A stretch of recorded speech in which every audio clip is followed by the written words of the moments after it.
The first thing I heard was laughter. Not the soft, ordinary kind, but the sharp, careless laughter that carries through walls and lands heavy in the chest of the wrong listener. I set down my chisel and let the hum of my workshop fade, straining toward the voices drifting in from the patio. Megan's voice rose above the others. Light, teasing, almost giddy. I had lived with that sound for 8 months, but in that moment it didn't feel like mine anymore. She says he pays for everything.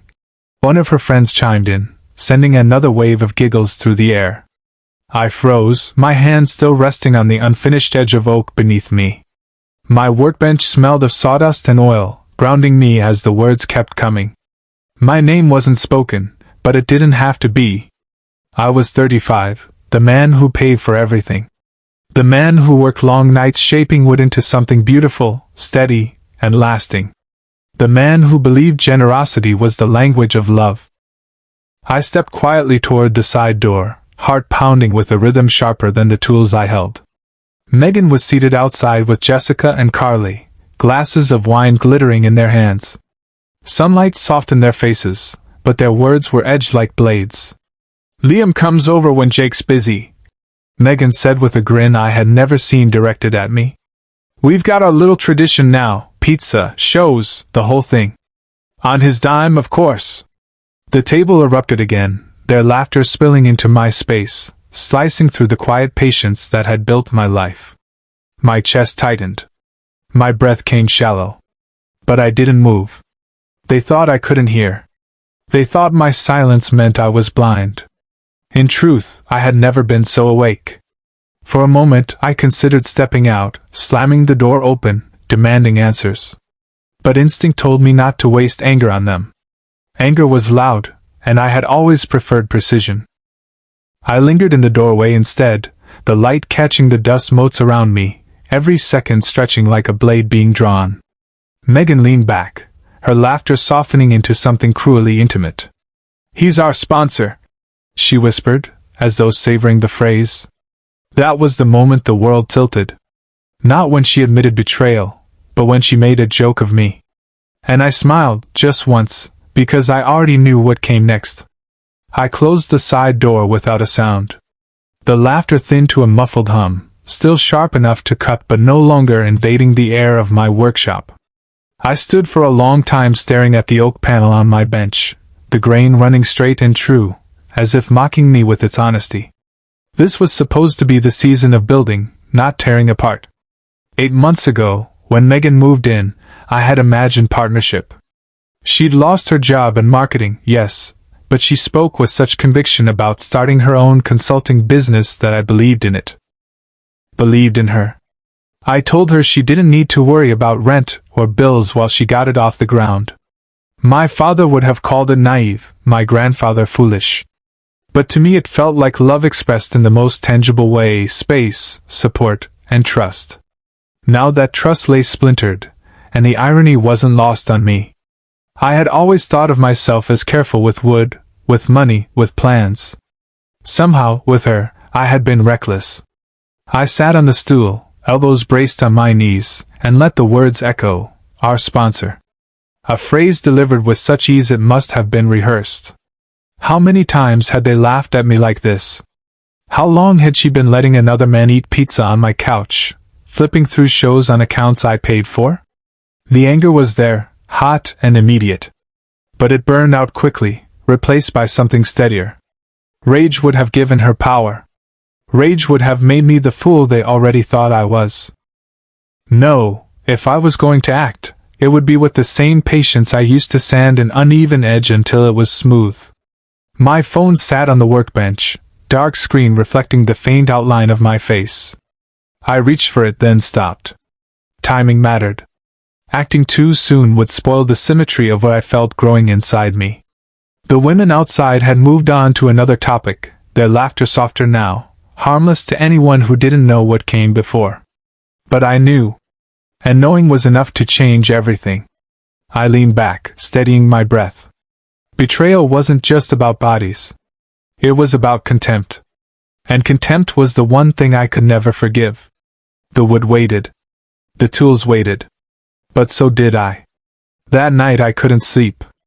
The house felt different, heavier, as if the walls themselves had overheard the patio conversation and were waiting to see what I would do. Megan was asleep in the next room, her breathing slow and steady, the same rhythm that once brought me comfort. Now it sounded like an intruder settling into my bed.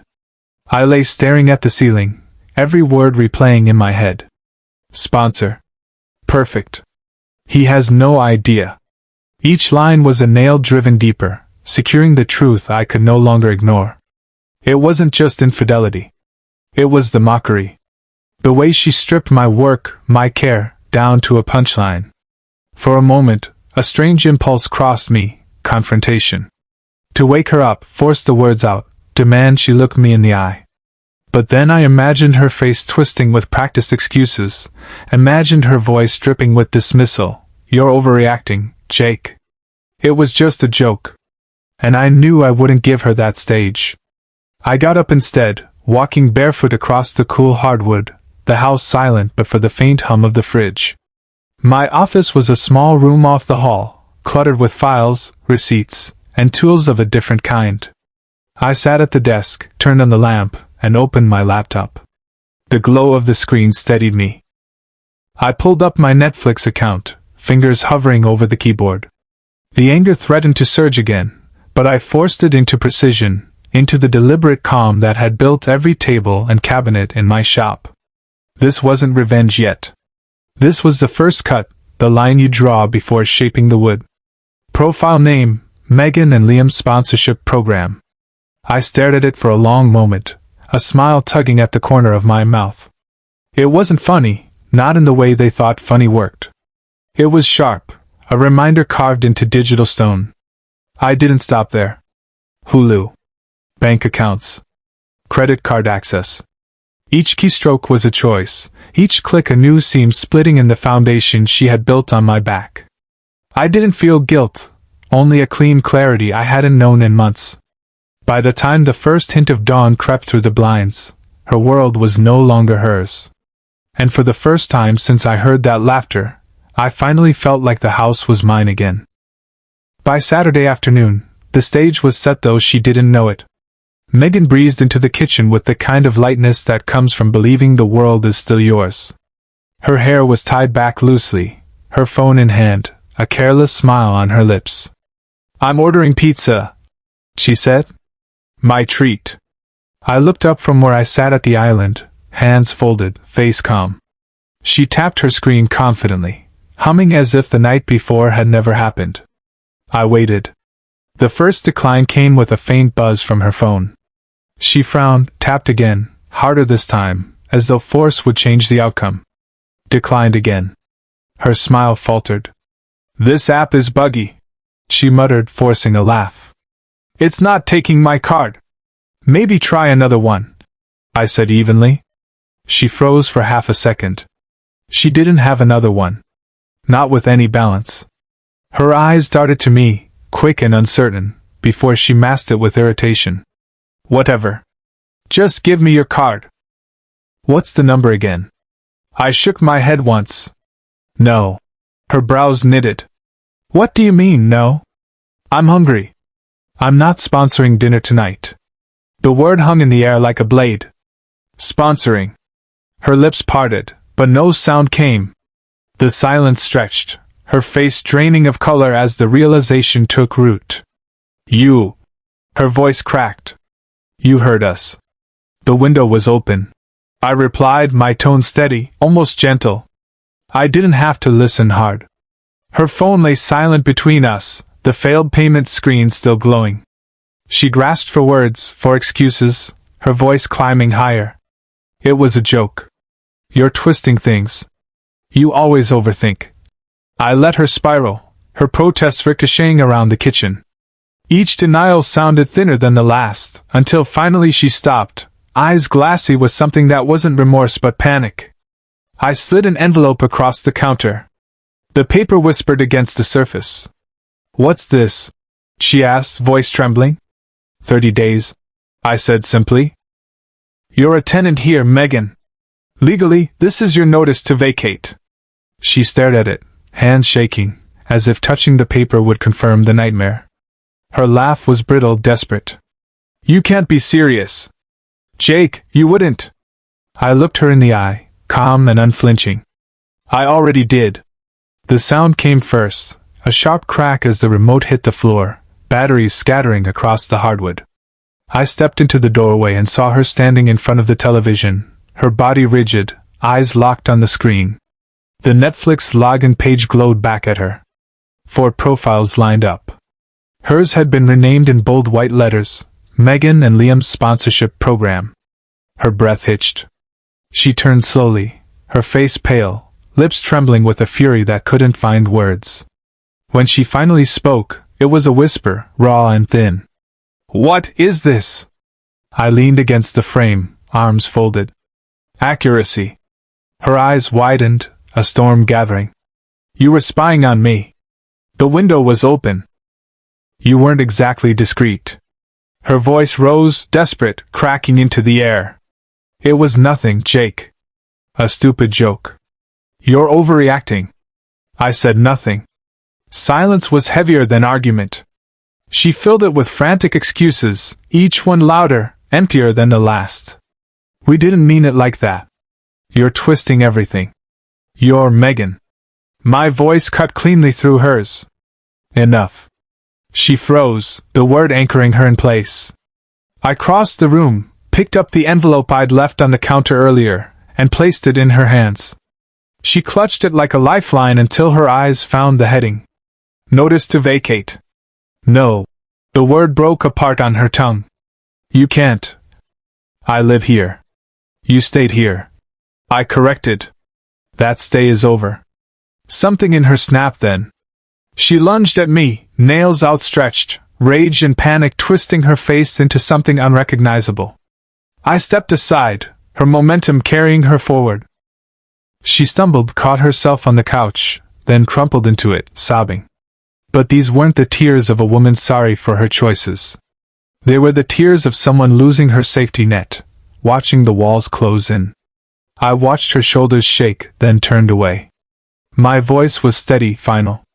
The sponsorship ended the moment you laughed. The room was quiet except for her broken breaths and the faint hum of the TV. I walked back toward the workshop, the smell of oak and sawdust waiting like an anchor. Behind me, the house that once felt invaded was finally mine again. The house grew quieter after that night. Not the heavy, suffocating quiet of secrets, but a clean silence, like dust brushed from a surface. Megan moved through it like a ghost, gathering her things in silence, avoiding me as though my calmness was more dangerous than any shouting could have been. Each day another piece of her disappeared, a drawer emptied, a box sealed, a shelf cleared. I didn't interfere. I let the house shed her presence the way a tree drops dead branches in winter. It was slow, deliberate, inevitable. She tried, once, to pierce the silence. Her voice was soft at first, then pleading, then angry, throwing every excuse into the air like brittle glass. But I didn't argue, didn't even flinch. My answers were steady and spare, the way you speak to someone already halfway gone. By the end of the 30 days, she left the key on the counter without a word. The door closed behind her, and I stood still, listening to the echo of footsteps fading down the drive. Relief came not as a rush, but as a long exhale I hadn't realized I'd been holding for months. The oak table I'd been building during it all was finished by then. Heavy, solid, its surface smooth beneath my hand. I placed it in the living room where her laughter had once carried, and for the first time the room felt balanced again. Wood doesn't lie. Grain runs true. Work done with patience will always hold. Sometimes, in the evenings, I catch myself remembering the sound of that patio laughter, the way it splintered something I thought was unbreakable. But memory is only an echo. It can't wound you unless you let it. Her absence didn't hollow the house. It opened it. Space for air, for light, for peace. My life became my own again, and in that quiet I built not just furniture, but a steadier self, one that would never confuse generosity with blindness again. I imagine she tells her version of the story somewhere, painting herself as wronged or misunderstood. It doesn't matter. The truth lives here, in these walls, in the oak table, in the silence that no longer hides betrayal. I ran my hand once more along the finished grain, the wood warm from the evening sun. And I thought, this is what endures. Not the laughter. Not the lies. Only the work that is honest.